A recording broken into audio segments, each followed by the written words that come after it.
자, 됐습니다. 자, 이제 우리 또 쉽게 쓰여진 시. 자, 보도록 할게요. 몇 페이지지? 30페이지. 30페이지. 이거 보고 좀 감동받았니? 네. 그랬구나. 칠판. 우리 예전에 윤동주에 대해서 쌤 한번 강의 한번 했을 거야. 그치? 윤동주에 대해서. 기억나?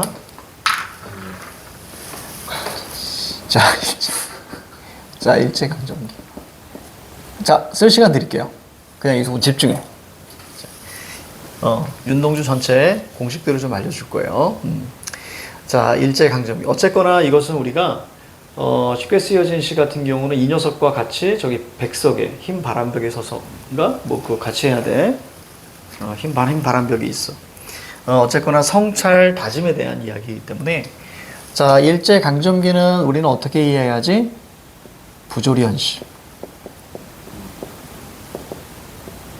오늘 큰 거 2개 끝내는 거야. 나머지는 자잘해. 나머지는 자잘해서 금방금방 갈 수 있는데 이생규장전과 쉽게 쓰여진 시 이거는 정말 중요하고 그리고 강의하기가 굉장히 좀 깊고 좀 이제 하기 때문에 오늘은 이 2개만 해도 진짜 잘하는 거야. 자, 일제강점기 부조리현실입니다. 자, 그럼 부조리현실에서는 어떤 태도로 살아가야 되지? 긍정적. 적극적 태도로 살아가야지, 그치? 이 적극적 태도라는 것이 우리는 바람직한 삶의 자세니까. 시야는. 그렇지? 이렇게 가야 돼. 자, 그런데 윤동주는 그러지 못했어요.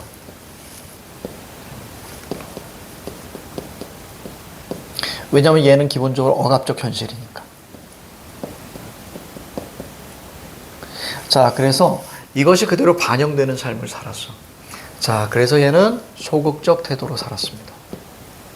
이 소극적 태도를 우리는 자, 소시민성이라고 하지. 소시민적 삶의 태도 혹은 소시민성. 그러면 이 소시민성이 무엇이냐?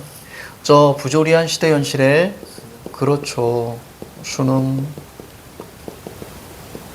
타협 이렇게 사는 거예요. 아니면 시대의 조류에 순응하면서 살아갔습니다. 자, 그래서 이렇게 살았다라는 것을 얘는 뭐하니? 깨달아요. 그래서 반성을 하기 시작합니다. 그래서 반성을 하고 났더니 얘는 이제 부끄러움을 느끼는 거죠. 여기까지 여러분 이해가? 자, 그러면 이때 반성을 한다는 것은 나에 대해서 성찰하는 건데 이 성찰하려면 나를 객관적으로 봐야 돼? 아니면 주관적으로 봐야 돼? 객관적으로 봐야지. 객관적으로 본다는 것은 거리감을 두고 본다는 얘기야. 그래서 나를 떼어서 이 앞에다 놓고 지켜봅니다. 그러니까 자아가 어떻게 되겠니?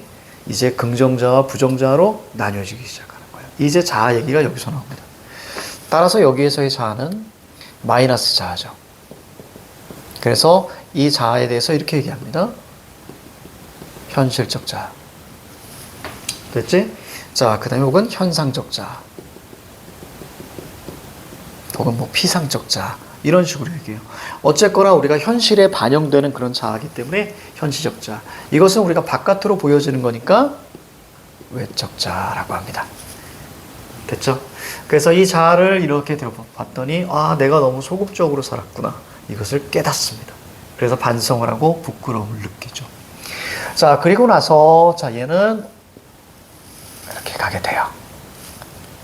자, 이제 지향, 다짐, 의지를 갖게 됩니다. 자, 그래서 일제강점기의 부조리한 시대 현실에서 자, 지향하는 자세. 비로소 여기서 적극적 태도가 이것을 여기다 좀 적어준 게 낫겠네. 그쵸? 자, 바로 여기서 이제 비로소 적극적 태도가 나오게 되죠. 여기까지. 이때 얘가 얘기하는 이 적극적 태도는 우리가 알고 있는 자, 많은 것들이죠. 자, 첫 번째는 뭐가 있을까요? 저기 보니까 당연히 극복 의지가 있을 거고요. 뭐 저항이 있을 거고요. 그렇죠? 그 다음에 어떤 독립이나 그 다음에 광복에 대한 어떤 희망도 있을 거고요. 자, 그리고 얘가 많이 추구했던 자, 사랑과 자, 화해, 용서 등등등등등. 됐지? 이런 것들을 전부 다 묶어서 윤동주는 뭐라고 했을까? 순수 혹은 순결 이렇게 얘기하겠습니다. 그래서 순수한 삶의 추구, 어떤 순결한 그런 삶의 추구를 이야기하지. 여기까지 의미가. 그러면 이걸 추구하는 자아는 어떤 자일까요? 이런 걸 추구하는 자아는 그렇지, 부선 플러스 자아예요. 저 현실의 반대는 뭐지? 이상. 그래, 이상적 자아. 자, 그 다음에 이것은 안에 있는 것, 그래서 반성 이후에 나오는 자아이기 때문에 이것을 또 반성적 자아라고 하기도 합니다. 자, 그리고 내면에 간직하고 있는 것이니까 이것을 그 내적 자아 이렇게 얘기하는 거예요. 자, 여기서는 우리가 반성한다는 것은 얘가 부끄러운 거예요. 그치? 이렇게 살았다는 걸. 따라서 여기에선 이 반성한다는 것 자체가 바로 뭐냐면 이것을 우리는 내적 갈등이라고 이야기하는 거예요. 이 내적 갈등이 마지막에 자, 적극적 태도로 어떻게 됩니까? 화해를 하게 되는 거예요. 가자. 마이너스에서 플러스로 갑니다. 그러니까 이 부분에 뭐가 있겠어? 시상에 전환이 있을 거야. 여기까지 흐름이 이해가니? 자, 그럼 후려칠까? 시 자체가 소극적 태도, 그걸 깨닫습니다. 그래서 반성, 부끄러움, 그 다음에 다짐, 의지로 가는 거예요. 전체 흐름이. 여기까지 이해가? 자, 적어라!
자, 이제 이어서 갑니다.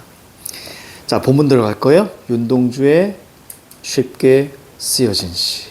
언제? 일제강점기에. 쉽게 쓰여진 시란 작가가 자신이 쓴 시를 자, 밑줄 쳐. 자조가 중요합니다. 자, 자조적으로 일컬은 말이다. 자조적 밑줄 잡고 일제강점기. 자, 일제 세모 잡고요. 암울한 현실에서 일본으로 유학을 떠나 현실의 치열함을 담지 못하는 시. 현실의 치열함, 요거 물결자다. 자, 거기에다가 적어볼까요? 적극적 태도라고 한번 적어볼까?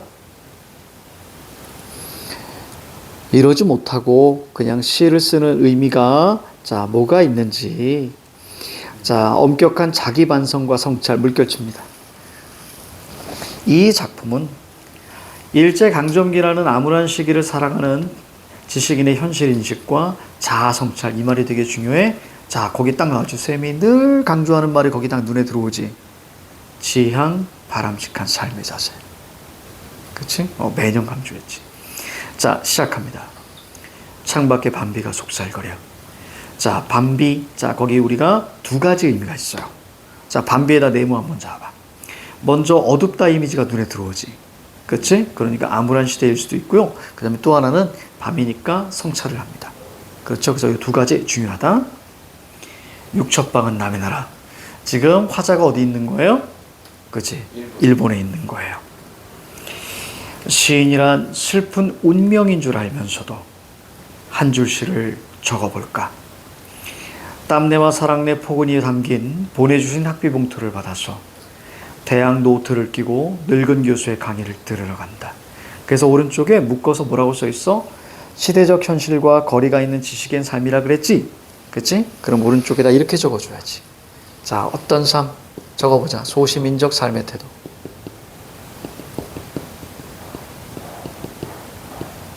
이것을 우린 줄여서 뭐라 그래요? 소시민성이라고 하는 거야. 이건 또 소극적 태도고. 됐지? 자, 그리고 여기에 적어봅니다. 자, 수능, 타협. 그러니까 플러스 마이너스요. 마이너스. 생각해보면 어린 때 동무들 하나 둘 죄다 잃어버리고. 자, 잃어버리고. 자, 그 오른쪽에다 뭐라고 쓸까? 잃어버리고 세모 잡고. 이건 상실감이죠.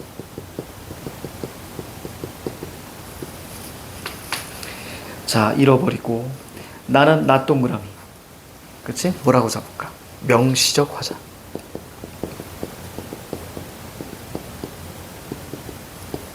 화자가 드러난다. 그렇지. 드러난 화자.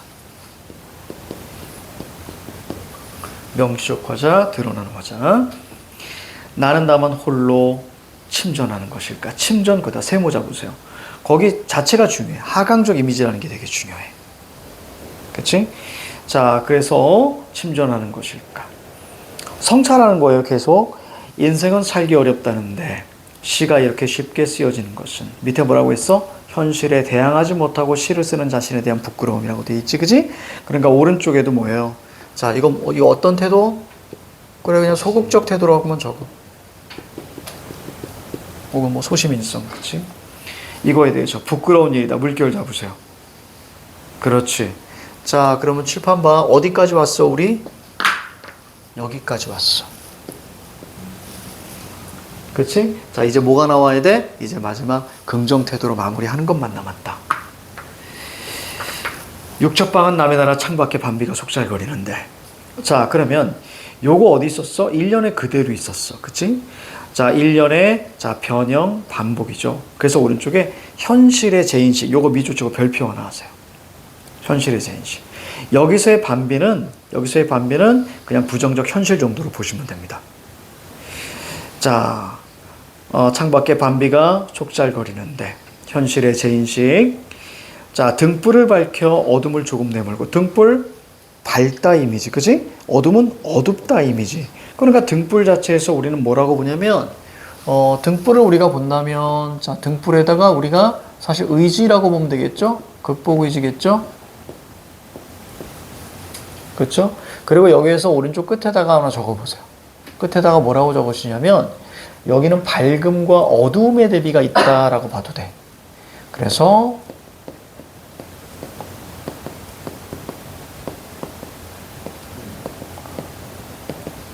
이것을 우린 줄여서 뭐라고 하냐면 명암 대비라고 하기도 합니다.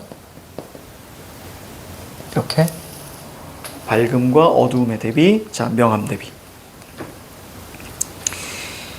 시대처럼 올 아침, 자 아침 거기도 동그라미 되어 있지, 그지? 자 이것도 뭐야? 밝다 이미지잖아, 그치?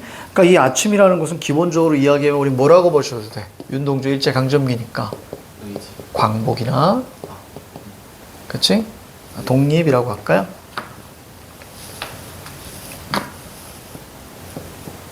그렇죠. 요거 자체가 의지까지는 아니고 이걸 기다리는 거니까, 그치? 의지는 등불에서 끝났죠. 등불을 밝히는 거잖아요. 그렇지. 자, 아침을 기다리는 최후의 나라고 되어 있습니다. 나 동그라미 잡으세요. 자, 여기 나는 어떤 자일까? 거기 보니까 내면적. 자, 보세요. 플러스 자예요. 그지? 플러스 자. 그러면 저기 우리가 아까 봤던 저기 왜 홀로 침전하는 것일까? 거기에 나들은 다 마이너스 자인 거야. 그치? 플러스 자입니다. 그럼 플러스 자니까 우리는 어떻게 봐요, 이것을? 이상적, 그렇지? 반성적, 내적, 그렇지. 이런 자아로 우리가 보는 거지. 최후의 나. 나는 나에게, 자, 거기 뭐예요? 앞에 나. 앞에 나는 뭐예요? 나는 나에게라고 돼 있잖아. 앞에 나는 플러스. 자, 뒤에 나는 마이너스. 그렇죠. 나는 나에게 작은 손을 내밀어 눈물과 위안으로 잡는 최초의 악수. 거기다가 화해라고 눈에 들어와 화해 동그라미 치고 별표 하셔야 됩니다. 즉 내적 갈등에서 우리가 반성을 한다는 건 내적 갈등이거든요. 그렇지? 자, 왜? 마음이 안 좋으면 내적 갈등이니까 결국 뭘로 마무리해서 화해로 마무리됩니다. 알겠지? 요 흐름을 잡아내는 거예요. 자, 볼까요? 자, 31페이지. 자, 이제 오른쪽 갑니다. 자, 화자의 자아 분열과 화합인데요. 나, 여기서는 깔끔하게 현실적 자, 내면적 자 이렇게 얘기했어요. 그치? 그래서 암울한 시대 상황에서 무기력한 삶, 생명력의 반대가 무기력이잖아. 그러면 어디가 무기력이야? 왼쪽에 땀내와 사랑내 포근히 풍긴 보내주신 학비 봉투를 받았어. 대학 노트를 끼고 늙은 교수의 강의를 들으러 간다. 그래서 오른쪽에 보니까 자, 우리 아까 이거 소시민적 삶의 태도라고 했지. 그지? 거기다 밑에다 다시 한번 적었어요. 자, 뭐 무기력함이라고 적어줘봐.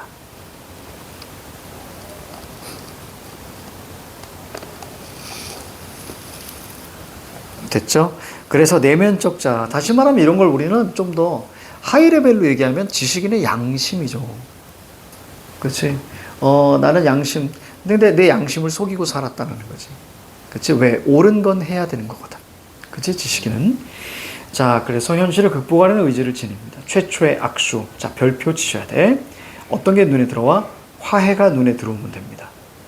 그렇지? 그리고 부끄럽지 않은 삶을 살아갈 것을 보여준다는 거 우리는 의지라고 보시면 되겠습니다. 자, 그 다음 대립적 의미를 지닌 시인데, 자, 밤비 어둠은 긍정, 부정, 부정. 자, 등불 아침은 긍정 정도로 보시면 돼요. 그래서 밑에는 어둡고요. 자, 오른쪽은 다 밝은, 뭐 희망, 극복 의지, 당연히 긍정, 지향, 다 이런 것들인 거야. 자, 작품에 드러난 시대 상황과 자, 화자의 태도 보시면 작품에 드러난 자, 시대 상황, 그냥 일제 강점기 정도로 보시면 되겠고, 그래서 밑에 네모칸에 자, 화자의 탐구가 자, 아니요, 화자의 태도가 담긴 시고, 인생은 살기 어렵다는데 시가 이렇게 쉽게 씌워지는 것은 부끄러운 일이다. 자, 이게 바로 뭐죠? 반성이죠, 반성. 화자의 태도. 조국을 위해 적극적으로 행동하지 못하고, 그지? 적극적 태도가 아니고 시를 쓰는 자, 스스로를 부끄럽게 여긴다 정도로 보면 되겠습니다. 그래, 자, 시간 드립니다. 자, 요거 한번 풀어보세요.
기억 제일 마지막에 있잖아.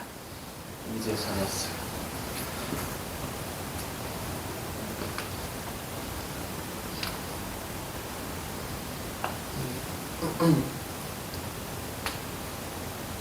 됐어요. 자, 1번의 정답은 5번. 잘했습니다. 자, 2번의 정답은 1번이죠. 자, 3번의 정답은요. 자, 화자의 태도를 묻잖아요. 그럼 왼쪽에 작품에 드러난 시대 상황 화자의 태도라고 파트 있지, 그지?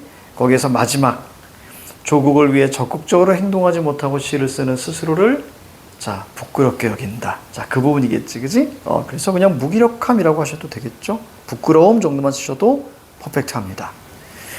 자, 4번의 정답은 5번. 어떤 단어가 눈에 들어와? 극복할. 화해가 눈에 들어와야지. 그렇지? 자, 넘깁니다. 자, 학습 활동. 자, 시어나 실구의 의미를 바탕으로 이 작품의 주제를 자, 파악해 보자. 이 작품에서 화자와 화자의 현재와 이상을 나타내는 대조적 시어를 찾고, 자, 밑에 보니까 주요 마이너스 다 찾으면 돼. 밤비, 어둠, 육첩방, 남의 나라, 그지? 자, 이거는 이제 마이너스입니다. 일제 강점기. 자, 화자의 지향, 등불, 아침 이런 거죠. 이런 것들은 바로 이제 자, 희망, 극복 의지, 그치? 지향, 생명력 이런 거잖아. 선생님이 늘 얘기했다. 그렇죠? 그래서 어둡다와 밝다 이미지의 대립이 있습니다. 자, 식구를 중심으로 태도가 어떻게 변했는지 보자. 무기력함에서 자, 뭘로 갑니까? 바로 극복 의지로 가는 거예요. 그치? 극복 의지, 생명력으로 가는 겁니다. 자, 그 다음에 자, 다음 페이지 보니까 자, 이 작품의 창작 시기 그냥 일제 강점기입니다. 자, 3번. 자, 넘어갑니다. 자, 감상을 마치며 이거 우리가 다 했던 거니까 한번 좀 보셔야 됩니다.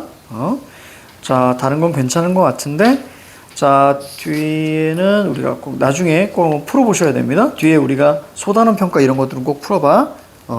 자, 잠깐 쉬고요. 우리는 고재종의 첫사랑으로 갑니다.